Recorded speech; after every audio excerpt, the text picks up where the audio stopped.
Ever hit that moment where you peek at your bank account and do a double take? You need groceries, gas is teetering on empty, and payday feels like an eternity away. Panic might set in, but before you reach for the credit card with its sky-high interest rates, there are new players on the field: cash advance apps. These apps, like FloatMe, promise a small safety net, a quick, temporary loan to bridge the gap until your next paycheck. But are they all they're cracked up to be? Is FloatMe a legitimate financial tool or a sneaky way to nickel and dime you? Let's dive deep and find out. What you need to know. FloatMe operates on a membership model. You sign up, link your bank account, and for a monthly fee of span class equals math inline 3.99, you gain access to cash advances. These advances, called floats, range from $10 to $100. Here's the catch: while the base fee seems reasonable, there are additional costs to consider. For starters, getting your float instantly deposited into your account comes with an extra fee, ranging from $3 to $7.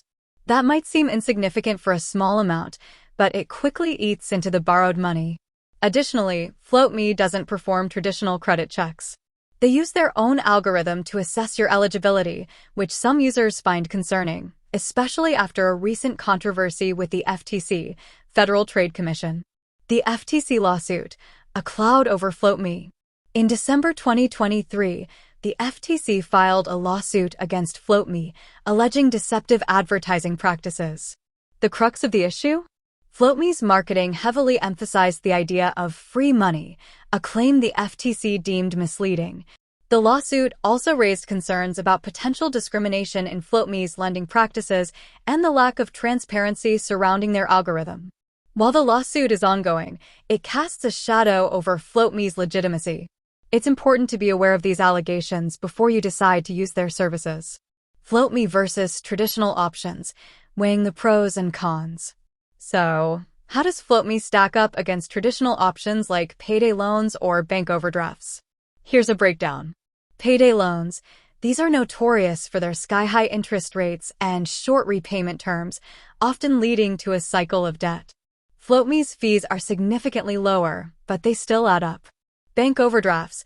Overdraft fees can be brutal, but some banks offer grace periods or courtesy overdrafts. FloatMe can be a better option if you frequently incur overdraft charges. Ultimately, the best choice depends on your specific situation. But remember, FloatMe isn't a magic solution. It's a tool, and like any tool, it can be helpful or harmful depending on how you use it. FloatMe, friend or foe? Making an informed decision. Here are some key things to consider before using FloatMe. Can you afford the upfront fees and the repayment terms? Missing a payment could lead to additional charges. Have you explored free budgeting apps and tools? These can help you manage your finances and avoid the need for cash advances altogether. Are there other, less expensive ways to bridge the short-term gap? Consider asking a friend or family member for a small loan or selling unused items. The bottom line: FloatMe can be a useful tool in a pinch, especially compared to payday loans. However, the recent FTC lawsuit and the inherent fees raise concerns. If you're considering FloatMe, make sure you understand the costs involved and explore all your options before taking the plunge.